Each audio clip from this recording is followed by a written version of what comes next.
योग विज्ञान आणि तंत्रज्ञानाचे या चॅनलमध्ये सर्वांचे हार्दिक स्वागत। या चॅनलला नवीन असाल तर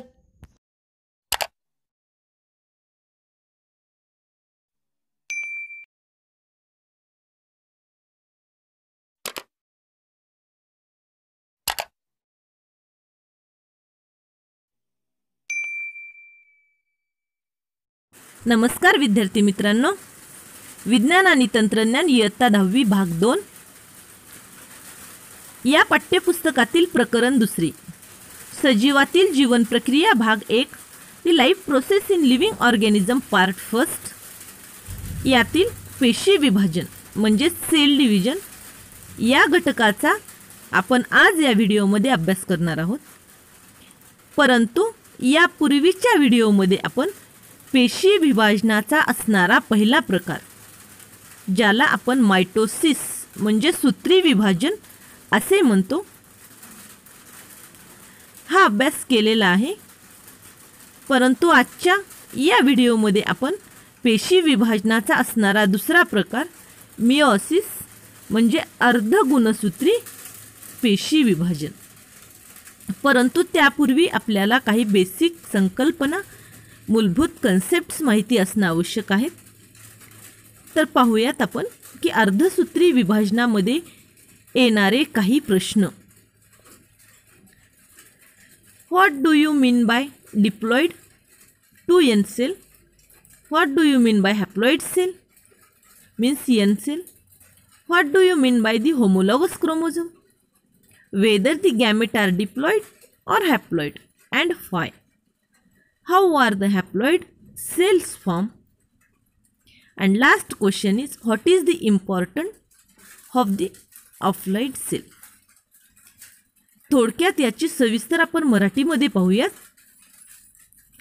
थोडे डोके चालवा की द्विगुणित पेशी म्हणजे काय, एक गुणित पेशी म्हणजे काय ज्याला 2n आणि n असे म्हणतो, सजातीय गुणसूत्रे म्हणजे काय, युग्मक पेशी ह्या 2n असतात की n आणि का, एक गुणित पेशी कशा तयार होतात, एक गुणित पेशीचे नेमकं महत्त्व काय, असे अनेक प्रश्न अर्धगुणसूत्री विभाजनाचा अभ्यास करताना आपल्याला पडतात। त्यासाठी ह्या काही बेसिक गोष्टी आपण मियोसिस म्हणजे अर्धगुणसूत्री विभाजनाचा अभ्यास करण्यापूर्वी अभ्यासूयात। चला तर मग प्रत्यक्षात या प्रश्नाची उत्तरे आपण या व्हिडिओमध्ये अगोदर जाणून घेऊया। तर पहिला प्रश्न आहे 2n म्हणजे द्विगुणित पेशी कशाला म्हणतात किंवा द्विगुणित पेशी म्हणजे काय? तर द्विगुणित म्हणजे गुणसूत्रांचे असणारे 2 संच। ज्या पेशीमध्ये गुणसूत्राचे 2 संच असतात त्या पेशींना द्विगुणित पेशी म्हणतात। आकृतीकडे पाहितले तर तुम्हाला या प्रश्नाचे उत्तर आणखी स्पष्टीकरण मिळेल। दुसरा प्रश्न आहे एक गुणित पेशी म्हणजे काय? एक गुणित म्हणजे एकच संच।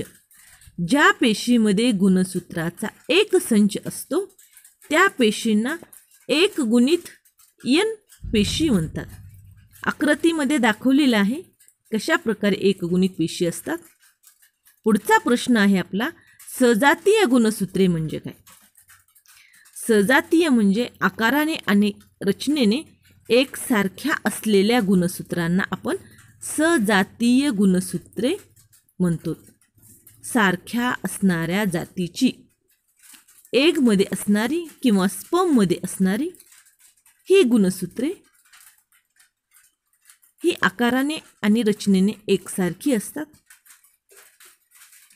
त्यानंतर पुढचा प्रश्न हा अत्यंत महत्त्वाचा आहे, तो म्हणजे युग्मक पेशी ह्या 2n असतात की n आणि नेमके ते कशामुळे? तर पहा मुलांनो, युग्मक पेशी ह्या एक गुणित पेशी म्हणजेच n असतात आणि ते कशामुळे? कारण की जनन पेशीच्या अर्धगुणसूत्री विभाजनाने तयार झाल्यामुळे ह्या युग्मक पेशी एक गुणित असतात। पाचवा प्रश्न पाहूयात, एकगुणित पेशी कशा तयार होतात? चौथ्या प्रश्नामध्येच याचे उत्तर दडलेलं आहे. एकगुणित पेशी ह्या द्विगुणित पेशीच्या अर्धगुणसूत्री विभाजनाने तयार होतात. किंवा हेच प्रश्न आपल्याला अर्धगुणसूत्री विभाजनाचा अभ्यास तयार करतानाही या प्रश्नाचे उत्तर आपल्याला मिळून जाईल की कशा पद्धतीने ह्या एकगुणित पेशी तयार होतात. पुढचा 6वा प्रश्न म्हणजेच शेवटचा प्रश्न, जो की अत्यंत महत्त्वाचा आहे. एकगुणित पेशीचे महत्त्व काय आहे? तर ह्या थोडक्यात पाहायचे म्हटले तर एकगुणित पेशीचे महत्त्व उत्क्रांतीच्या प्रक्रियेमध्ये असलेली विविधता निर्माण करणे. याचं उत्तर आहे एकगुणित पेशी लैंगिक प्रजननासाठी आवश्यक असतात. फलनाच्या वेळी युग्मकाचा संयोग होऊन संततीमधील गुणसूत्राची संख्या कायम राखली जाते आणि युग्मकाच्या संयोगाने जनुकांचा पुनःसंयोग होतो आणि यातून उत्क्रांतीच्या प्रक्रियेत महत्त्वाची असलेली विविधता निर्माण होते. अशा पद्धतीने या एकगुणित पेशीचे महत्त्व आहे. चला तर मग प्रत्यक्षामध्ये आपण मिओसिस किंवा पेशी विभाजन या घटकाचा अभ्यास करूयात. पेशी विभाजन यापूर्वीच्या व्हिडिओमध्ये पण आपण पाहितलेलं आहे. तरीसुद्धा या व्हिडिओमध्ये आपण सुरुवातीच्या व्हिडिओची उजळणी करणार आहोत. Cell division means a process by which a parent cell divided into 2 or more daughter cells is called cell division. जनक पेशी ह्या 2 किंवा अधिक जन्नपेशीमध्ये विभागल्या जातात. यालाच पेशी विभाजन असे म्हणतात. या पेशी विभाजनाचे 2 प्रकार आहेत, मायटोसिस आणि मिओसिस. चला पाहूयात की mitosis and meiosis are nuclear division, the process that occur during cell division. Mitosis involve the cell division of body cells, while meiosis involves the division of sex cells. The division of a cell occurs once in mitosis but twice in meiosis. मराठीमध्ये थोडक्यात पाहूयात आपण.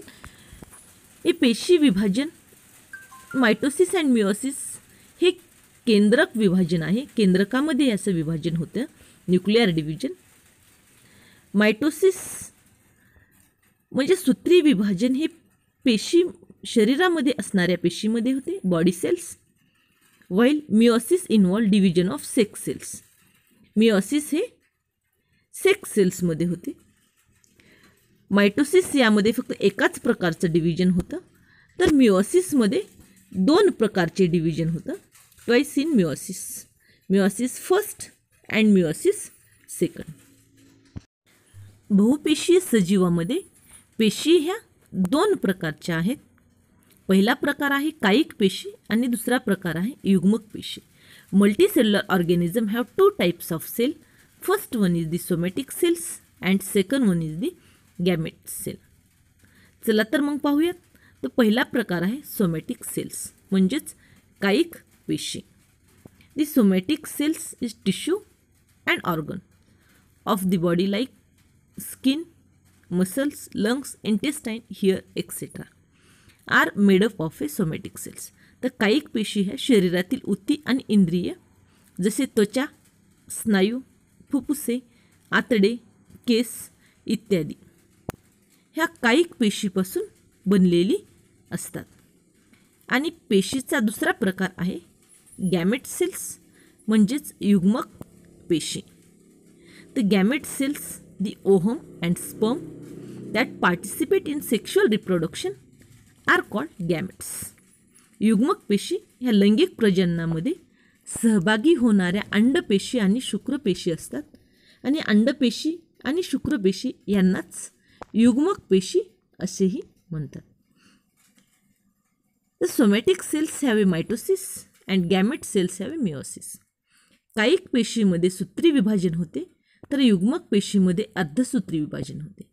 चला तर मग प्रत्यक्षात आज आपण अर्धसूत्री विभाजन कशा पद्धतीने होते याचा अभ्यास करणार आहोत. अर्धसूत्री विभाजन यालाच आपण मिओसिस म्हणतो आणि हे युग्मक पेशीमध्ये म्हणजेच गॅमेट सेल्समध्ये होते. Meiosis is use for just one purpose in human body, the production of gametes. Sex cell और sperm egg, its goal is to make daughter cell exactly half of many chromosomes as the starting cell. अर्धगुणसूत्री विभाजन ही प्रक्रिया आहे जिथे एकच पेशी दोनदा विभाजन करते, ज्यामध्ये मूलभूत आनुवंशिक माहितीच्या अर्ध्या भागासह 4 पेशी तयार होतात. ह्या पेशी लैंगिक पेशी आहेत. पुरुषामध्ये शुक्राणू, स्त्रियांमधील अंडी. एक पेशी ही 4 पेशी तयार करण्यासाठी दोनदा विभागली जाते. ती 2 germ cells combine to form diploid zygote. यामध्ये पहा 2 germ cell आहेत, ह्या कंबाईन झाल्यानंतर डिप्लॉइड झायगोट तयार होतो. The 2 complete and identical chromosomal set are formed. या ठिकाणी कंप्लेट अँड आयडेंटिकल असणारा होमोलॉगस क्रोमोझोम या ठिकाणी त्याच्या 2 पेयर्स तयार होतात आणि हेच अर्धसूत्री विभाजनामध्ये पुढे एकगुणित पेशीमध्ये विभाजली जाते. Meiosis first consist of prophase first, metaphase first, anaphase first and telophase first, but meiosis second also consists of prophase, metaphase, anaphase and telophase second. These 8 sub-steps are often called the 8 steps of meiosis. Meiosis is complete through 2 stages, meiosis first and meiosis second.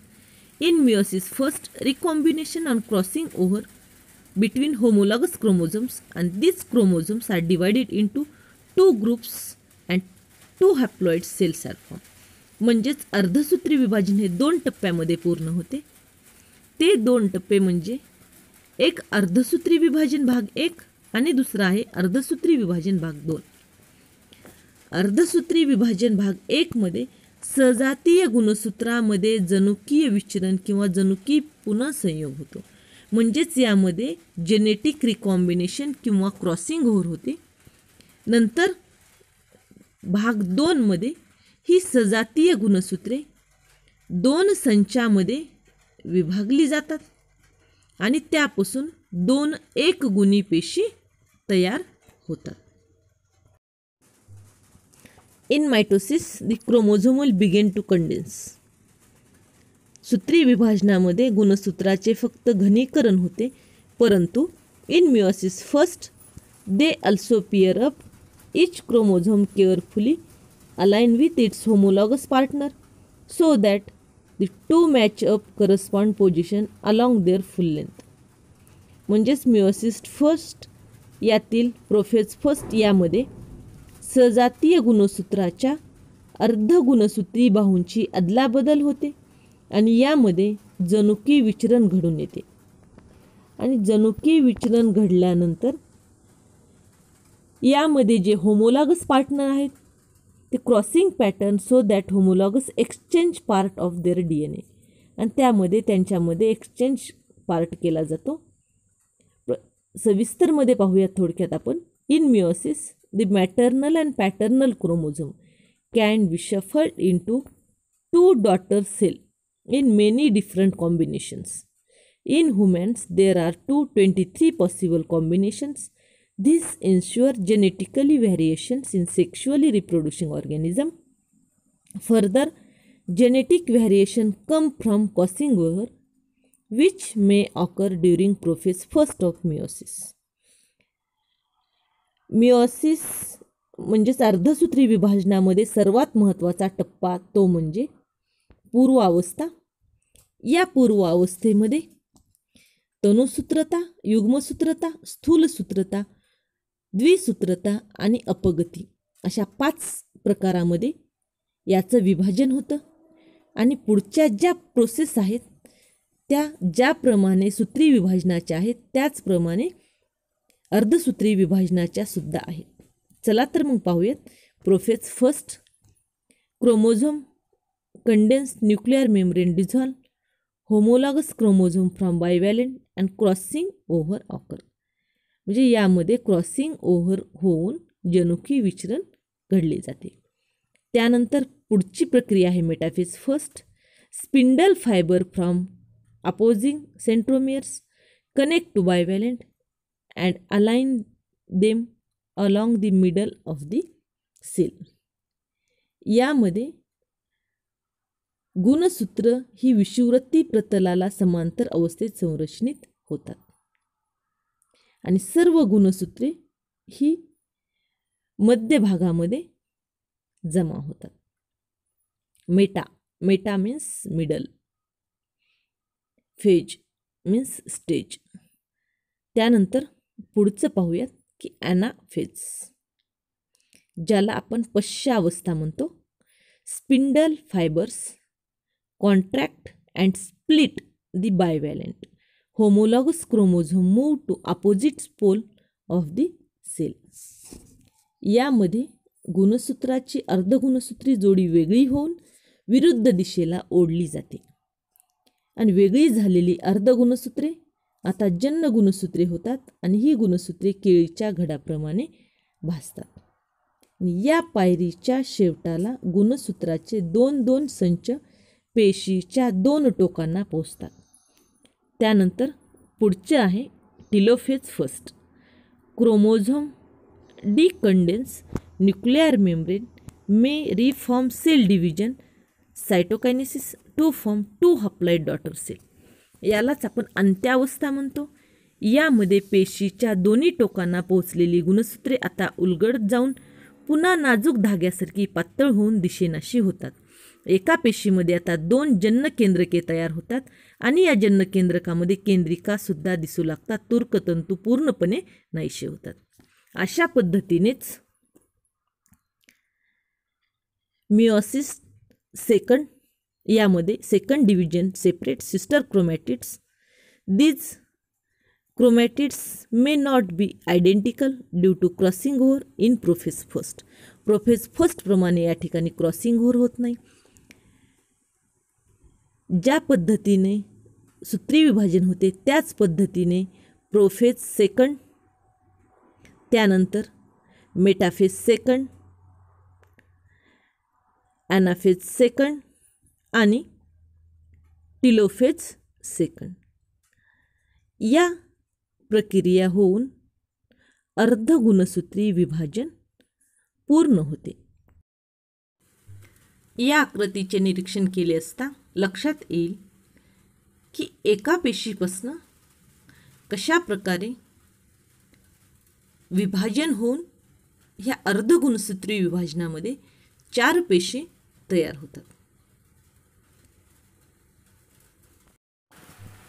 अशा प्रकारे सजीवामधील असणारी जीवन प्रक्रिया भाग 1 या संपूर्ण प्रकरणाचा video बनवण्याचा एक छोटासा प्रयत्न केलेला आहे.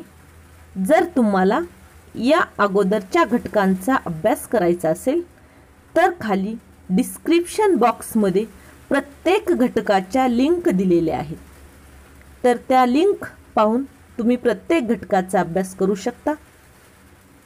तुम्हाला हा व्हिडिओ आवडला तर लाईक करा, शेअर करा आणि सबस्क्राईब करा, म्हणजे प्रत्येक घटकाची नोटिफिकेशन्स तुम्हाला मिळतील.